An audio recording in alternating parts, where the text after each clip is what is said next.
Hello, my dear friends. There are goodbyes that don't need tears, only silence and a promise kept with the whole heart.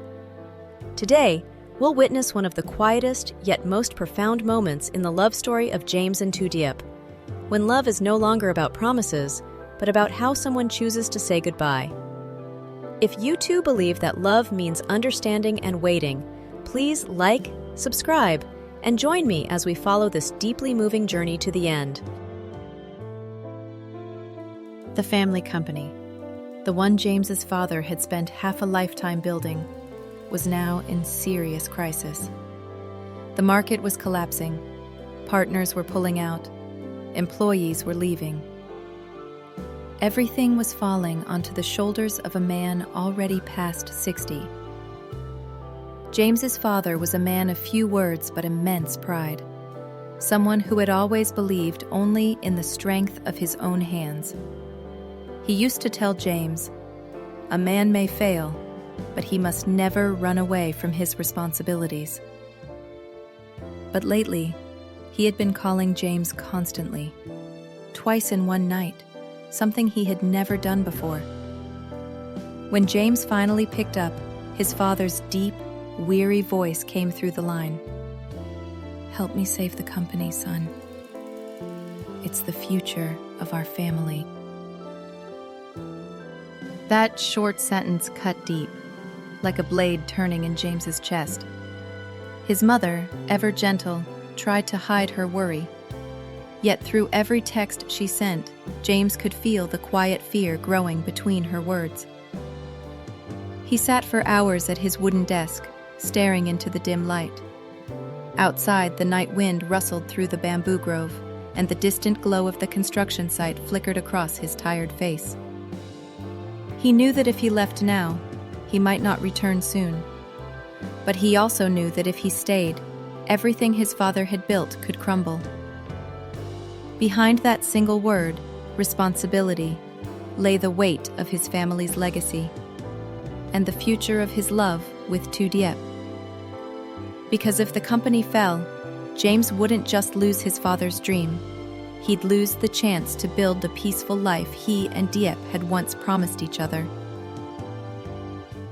In the final days before his departure, James barely slept. He didn't know how long he would be gone, nor did he dare promise when he would return.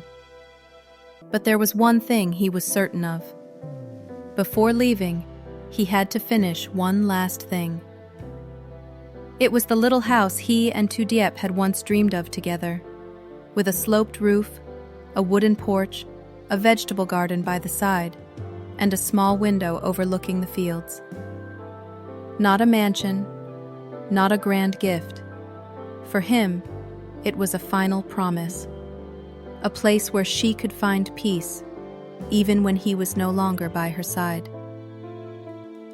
Every morning, James rose before dawn and went straight to the site, working with the builders, choosing each plank of wood, remeasuring every wall. Sometimes he'd pause, gaze at the sun breaking through the clouds, and whisper to himself, "If I can just finish this house, I'll be at peace." He remembered how Diep was afraid of lizards, so he asked the workers to raise the foundation a little higher. He remembered how she loved waking up to the sound of birds, so he positioned the window to face the forest, where old trees sheltered countless sparrow nests. In the kitchen corner, he added a small wooden table and widened the space to welcome the morning light. Every beam, every brick, carried a trace of his love. People often say that when a man truly loves, he doesn't make promises. He builds them, quietly and wholeheartedly, with his own hands. And within every detail of that little house was a silent message. "I still remember you. Every little thing."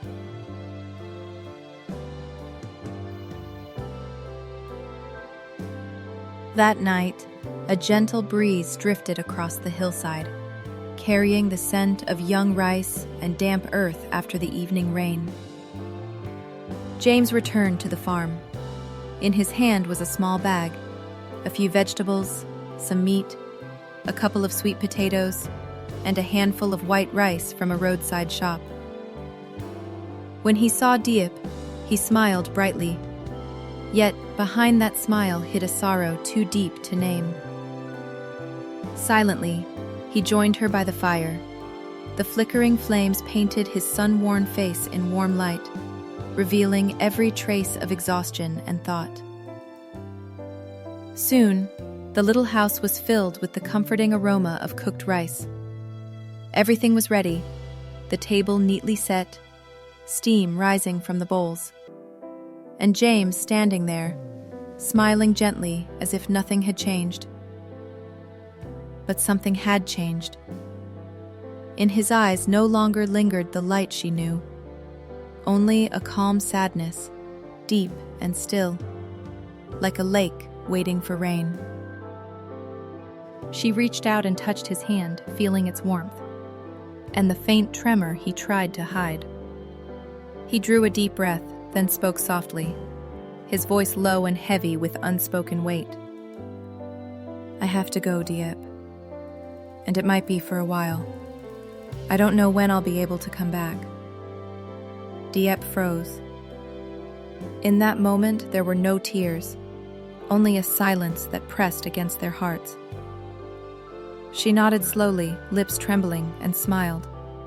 A fragile, tender smile that made his chest tighten. "I'll stay," she whispered.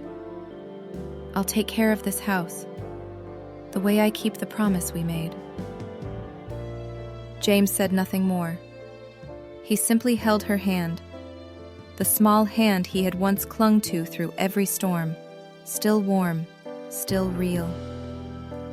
They sat side by side for a long time, neither speaking. The oil lamp flickered on the table. Crickets sang softly outside the porch, and in that quiet night, there were only the two of them, sharing a silence so full of understanding. Because sometimes, love doesn't need grand words. Sometimes a single touch and a single look are enough to say everything. The next morning, mist still clung to the rolling hills, and the first light of dawn had just begun to rise behind the mountain ridge. James stood silently for a long moment before getting into the car. A small suitcase rested on the back seat. On the front seat lay the blueprint, the one he and Diep had once sketched together, their dream of a simple wooden home. He started the engine. The soft hum of the motor blended with the morning birdsong, like a quiet farewell. The narrow village road shimmered with dew, reflecting the pale sunlight of a new day. James drove slowly, his eyes glancing at the rearview mirror, where the unfinished wooden house grew smaller and smaller in the distance. With every passing meter, the space between him and his heart seemed to stretch a little farther. Behind him was a home still incomplete, yet filled with every ounce of love he'd left behind. And on the porch stood the woman he loved, her hair caught by the breeze, her eyes following him with a silent, unwavering faith. He didn't know how long he would be gone, what awaited him in the days ahead, or how far the storms of the world might carry him away. But deep down, he knew one thing for certain. Somewhere, far from the skyscrapers, far from the cold numbers of the business world, there would always be a small house named Diep.